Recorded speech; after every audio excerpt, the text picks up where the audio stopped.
Hi, thank you so much for being here. My name is Katie and welcome to my YouTube channel. Today's video is going to be about anxiety in our children and what we as parents and caregivers can do when our children face this really strong emotion. A little bit about me. I am a school counselor with about 18 years of experience, and personally I am lucky enough to be the mother of two amazing teenagers. So these videos will draw from my research, my professional experience, and a little from my own personal experience as a mom. As I mentioned earlier, today's video is on anxiety. This is a perfect video for parents and caregivers of children who want to prevent anxiety or who are starting to see the beginnings of anxious behavior in their children. There will be other videos geared more towards parents and caregivers of children who are really struggling with anxiety, but this one's more of a primer, a beginner's level introduction to anxiety. To start off, I want to make sure we all understand what the definition of anxiety is. And in my opinion, anxiety is an uncomfortable feeling that we feel when we are unsure that the outcome of a situation is going to be what we want it to be. So we're not exactly sure what's going to happen. We cannot guarantee that the end result will be what we want it to be. We feel anxiety about what might happen, what we fear is about to happen. Another thing that's really important to grasp and to explain to our children is that stress and anxiety are not inherently bad emotions. No emotions are bad emotions, and stress and anxiety is there for a reason. It gives us cues that something's not right in our environment. So children who come to me with test anxiety, many times the stress and anxiety is warranted. It's a big exam. They should feel a little stressed. Should the stress overwhelm them? No. Should it overwhelm their capacity to cope? Absolutely not. And that's when it becomes a problem. But a certain level of stress helps us focus. So stress and anxiety are not bad, but stress and anxiety to the point where it cripples and overwhelms our capacity to cope is.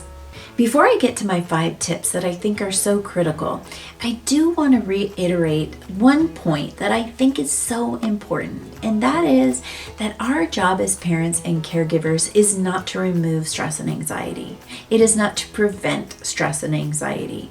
Of course, we want to prevent undue stress and anxiety, but normal stress and anxiety from day-to-day living is a part of life. And if we're busy sweeping that out of the way of our children so that they don't ever have a challenging situation that they have to work through, we are really, really crippling them in terms of dealing with stress and anxiety later in life.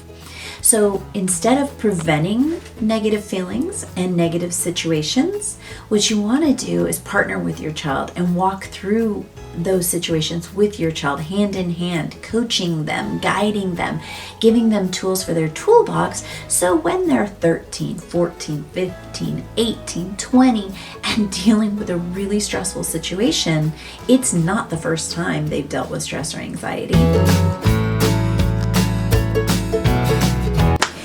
Okay guys, the part you've all been waiting for, the 5 tips that I think are really important when you see your child starting to deal with anxiety.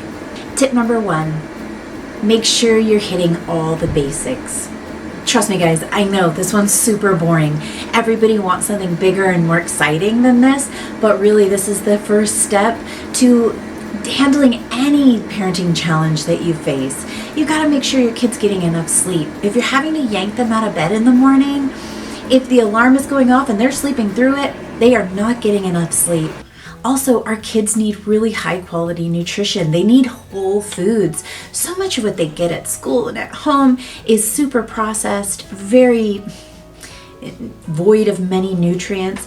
And when children's and adults' blood sugar goes up and down and up and down, they are not resilient. They are not their best selves. Additionally, kids need time outside. They need to feel the sun on their skin. They need unscheduled time. They need time just to relax. And that doesn't mean looking at a phone. That means really relaxing. So once you've figured out your child is well slept, has spent time outside, has exercised, has eaten some healthy whole food, you can move on to the next 4 steps of intervening. Tip number 2, do not accommodate the fear. This is really hard. Most parents who love their kids, which I'm sure you do, want to accommodate the fear. Your child's afraid of balloons? Do we take him to the circus? No. If our child's afraid of dogs or becoming afraid of dogs, we're tempted to say no to the invitation to the barbecue down the street because the owner of the house also has 2 dogs. That's accommodating the fear. And the message that we give our children is, you're right, balloons are scary. We won't go to the circus. Or you're right, dogs are scary. Let's cross to the other side of the road when we see one getting walked down the same side we're on. So do not accommodate the fear.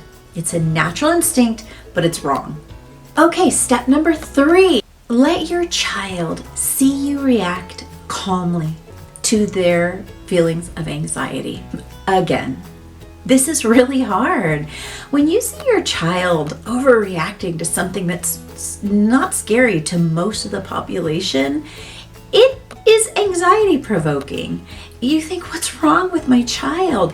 They're crying, perhaps it's in public, they're screaming, they're making a scene. And you can't help to think, oh my gosh, is my child broken?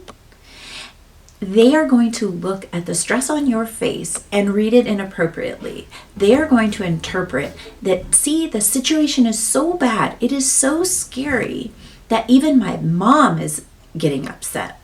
So what you need to do is every time you see your child start to escalate, is stop and take a huge deep breath.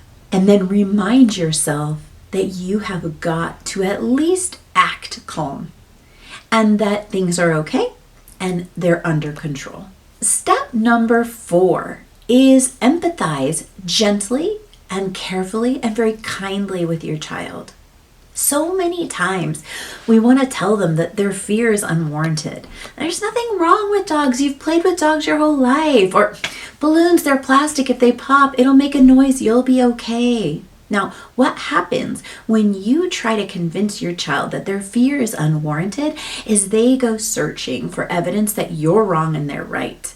So they might bring up the one obscure case that they heard about where a dog bit someone, or, any other random fact that they can dig up to prove to you that they should be afraid of what they're afraid of. This just amplifies their reasoning and amplifies their fear. And it's a no-win situation for you because yes, there's always a situation where something random happened and something bad ended up happening as a result. So you don't want to argue with them. You want to empathize with them. So what does that mean? That means recognizing their feelings and acknowledging them, not justifying them, not saying their feelings make sense, not saying they're correct or appropriate for the situation, but that you understand how they're feeling. And we want to open up the door so the child feels heard, not defensive, and that they will hopefully divulge more.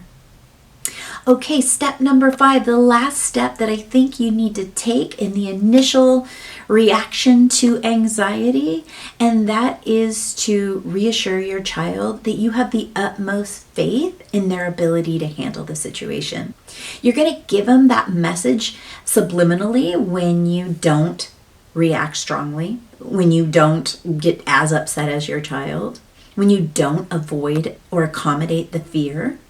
The message is going to be clear that you have faith in your child, that they can handle things. But then this time you're going to be overt. You are going to actually say it. You're going to say, after you empathize, you look really scared to go to school. But you know what? I know you can handle this. I have faith in you. And you have to believe that your child is not broken. Your child can do things. Your child can face their fears. In another video, we'll talk about strategies that they can use once you've done these first 5 steps and they have calmed to a point where they can actually utilize a strategy. We will talk about that in another video. But this is a really great first step in conveying to your child that anxiety is okay and it's just one more thing to deal with, and that you have faith that they actually can deal with it. Thank you so much for watching the video. All my references are listed below in the description boxes, books that I think are really helpful, videos and websites that I've watched and drawn from for this video. Thank you so much. Have a great day. Good luck.